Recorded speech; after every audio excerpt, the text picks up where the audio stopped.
Alrighty, friends, let's figure these problems out. Alright, let's see. We've got a diver, sweet diver they've drawn there, leaping from the edge of a diving platform into a pool. The figure above shows the initial position of the diver and her position at a later time. So initial position and then her position. At the time t, the horizontal distance is given by x of t and the vertical distance is y of t. Suppose the diver's shoulders are 11.4 meters above the water when she makes her leap. So that is initial y. So that's that initial height. And that we have dx dt and dy dt. Gravity. And 0 to a, where a is the time the diver's shoulders enter the water. Find the maximum vertical distance from the water's surface to the diver's shoulder. So vertical stuff is the dy dt stuff. So we need to think, okay, dy dt, when is that equal to 0? And that occurs when t is 3.6 over 9.8.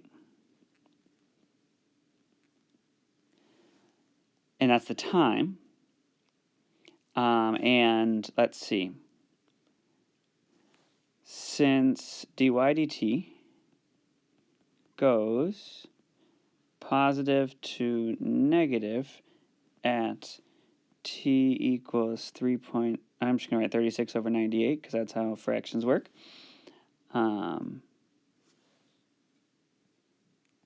Max height is 11.4 plus the integral from 0 to 36 over 98 dy dt dt. So then I just have to calculate that. Okay, I can do that. And there are other ways to do this. This is just the way my brain did it. And when I press the buttons on the calculator, I get 12.061 meters. Make sure you go 3 decimal points. Make sure you include a unit if it is necessary to be there. And if there are units, you should always use them. All right. Find A, the time the diver's shoulders enter the water. So water, 11.4 is the height above the water, so the water would be 0. So I need to know when the integral from 0 to a of dy dt dt equals 0.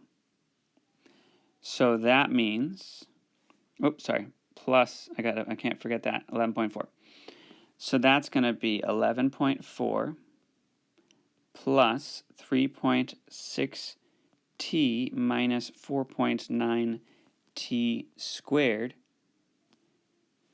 And then I'll plug in 0 and a, so it'll actually be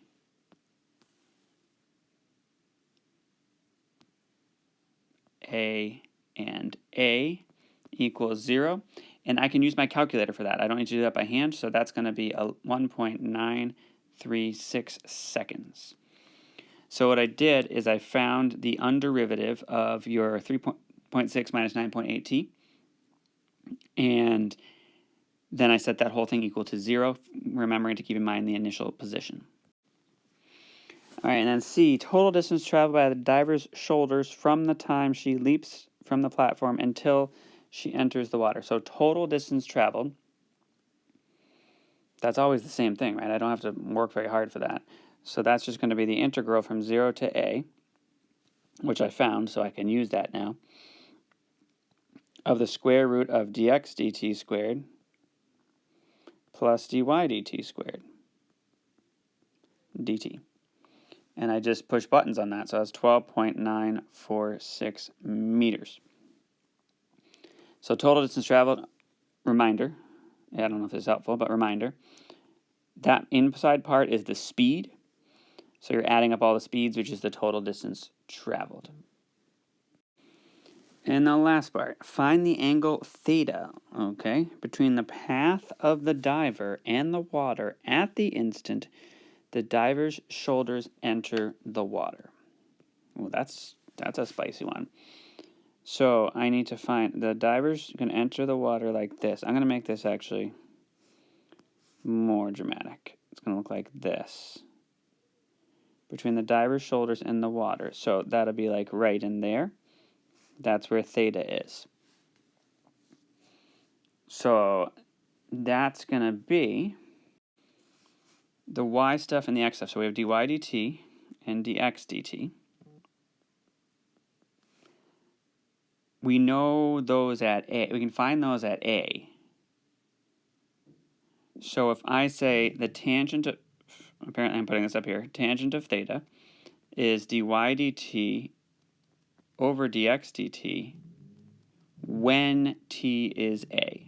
There's a lot of letters there, so remember A is where is it? 1.936. So put that in your calculator, and then you get the tangent of theta is negative 19.21913 something or other. So then do the inverse tangent of that, and you get 1.518. That's a spicy one. So you got to think rate of change as we go in. That's the slope. So if it's helpful, think of the slope of the tangent line as we enter the water there. And then you're finding that angle for that. All right, now we got series. Ooh, you guys love them series. Hey, let me make it bigger. Okay. F is a function with all derivatives of all orders for which f of 2 is 7. N is odd, nth derivative is 0, n is even, the derivative is given by that scary looking thing. Write the 6th degree. Okay. So, I'm going to write it in symbols first because that might help you process. It's going to be f of 0, f of, nope, not 0, 2, 2 plus f prime of 2, x minus 2, plus f double prime of 2, x minus 2 squared. Oh, the odd derivatives are 0, so I'm going to skip f triple prime. So then f fourth derivative, x minus 2 to the 4th over 4 factorial, and then plus the 5th is 0, so the 6th derivative, x minus 2 to the 6th over 6 factorial. So that's what it's going to look like. Now we have to actually do it. So let's go ahead and do that. So f of 2 is 7. So let's write that down. F prime is going to be 2 over 9. No. F prime is 0, sorry. F double prime is going to be, that was the 2 over 9. I jumped right to that because I just skipped to the next one. 1 over 9. 1 over 9. Why am I writing 2? 2 minus 1 is 1, Mr. Butterworth. So 1 over 9, x minus 2 squared. I forgot the over 2 factorial here. Sorry about that. Over 2 factorial. And then it's going to be 4 minus 3, so that's 3 factorial over 3 to the 4th times 4 factorial, which I could simplify, x minus 2 to the 4th. And then 5 factorial over 3 to the 6th, x minus 2 to the 6th, 6 factorial. I could simplify that. I don't want to. Unless I have to. I'll keep reading and see if I have to. In the Taylor series for f about 2, what is the coefficient of x minus 2 to the 2n for n? Okay. So I'll simplify. Because that sounds scary. So this is going to be 7 plus x minus 2 squared, 3 squared times 2 plus x minus 2 to the 4th, 3 to the 4th, so that part's going to be easy. And then over 4, because that's 3 factorial, which is 3 times 2 times 1, and 4 factorial, which is 4 times 3 times 2 times 1. So the 3, 2, 1 will cancel out. You're left with the 4.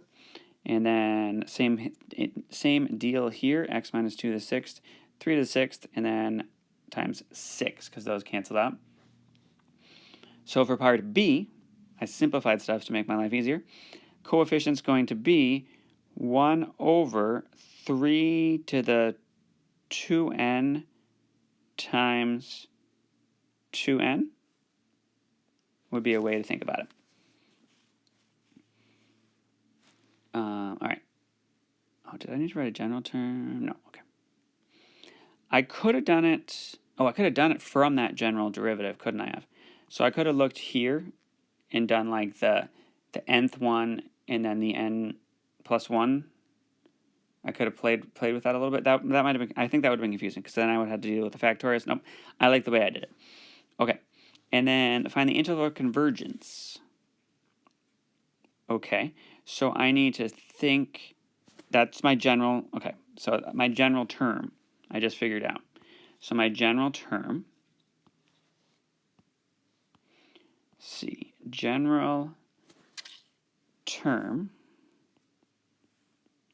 is going to be 1 over 3 to the 2n times 2n times x minus 2 to the 2n. So I just do ratio test on that. I just do. Make it sound like easy. It should just do ratio test. Yeah, Mr. Butler. Okay. So the limit as x goes, nope, that's an n. Yep, no, n goes to infinity. I had the right letter. 1, no, I'm not going to write that 1. I'm going to write x minus 2 to the 2n plus 1. 3 to the 2n plus 1. Be very careful with that.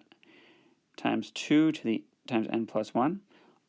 All of that will be over x minus 2 to the 2n, 3 to the 2n, and 2n. And so limit as n goes to infinity, that's going to be x minus 2 squared.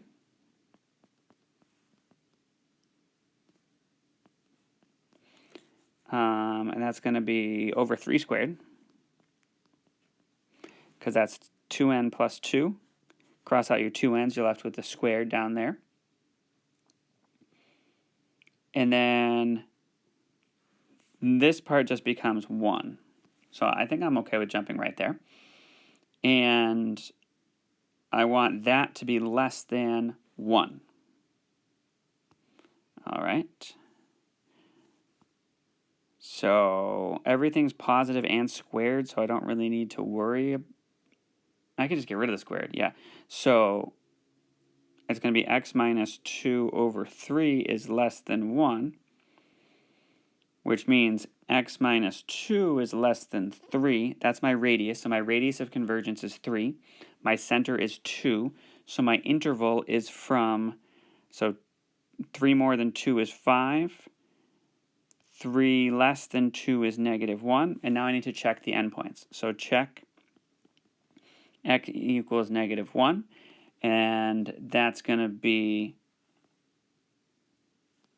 n equals 1 to infinity. It was 3 to the 2n times 2n. X is -1 minus 1. Nope, 2. Sorry, that was the center, right? 2 to the 2n. So that's going to converge.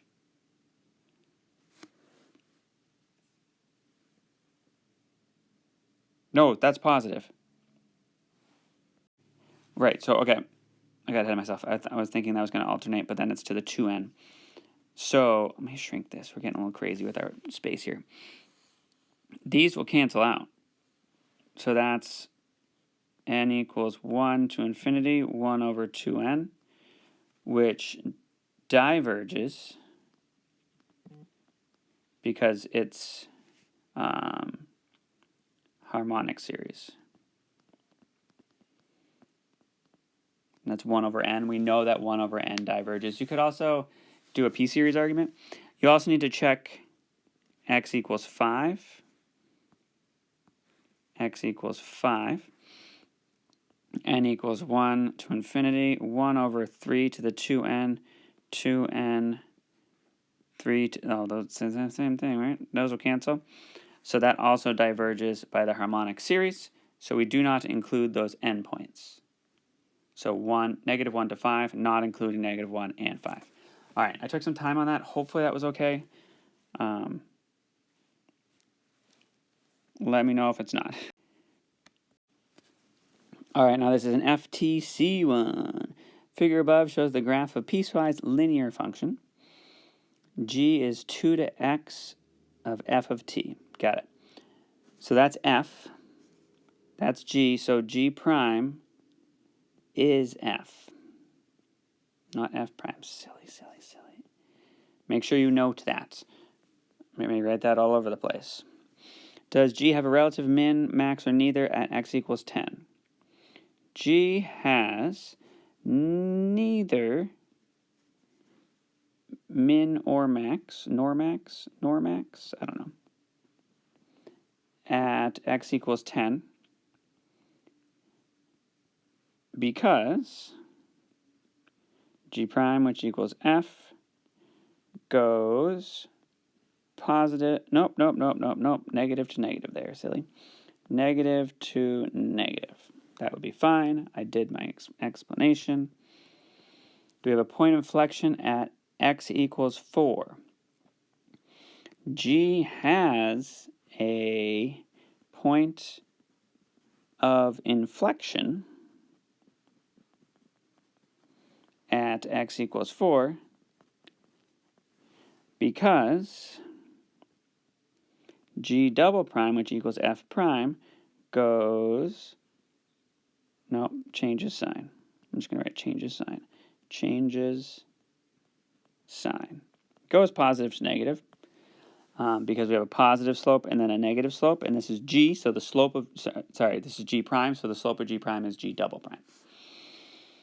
C, find the absolute minimum value and the absolute max. Okie dokie. So we need to make sure we check endpoints on this. Don't forget endpoints. So we need to find g of negative 4. We need to find g of negative 2 because we crossed the x-axis there. I'm going to find g of 2. I'm going to find g of 6. And then g of 12. I'm going to do g of 2 first because that's the easy one. So let's start at there. So g of negative 2, that's a triangle that's 2 by 2, so 2 by 4, so the area of that is 4. It's above the x-axis, but we're going back in time, so we have negative 4. And then we add a triangle that's 2 by 4. That's 4 by 4, not 2 by 4. Sorry, negative 8. I'm sorry. And so then we add the 4 back in, because that's 2 by 4, so negative 4 there. G of 6 is going to be, okay, so I'm just going to write these down. So that's 8, because it's 4 by 4. That's 8, and that's 4, and that's 4. Okay, so 2 to 6 is 8, and then for 12, the 8's cancel, so it's negative 4.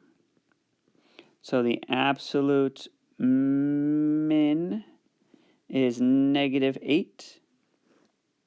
Absolute max is 8.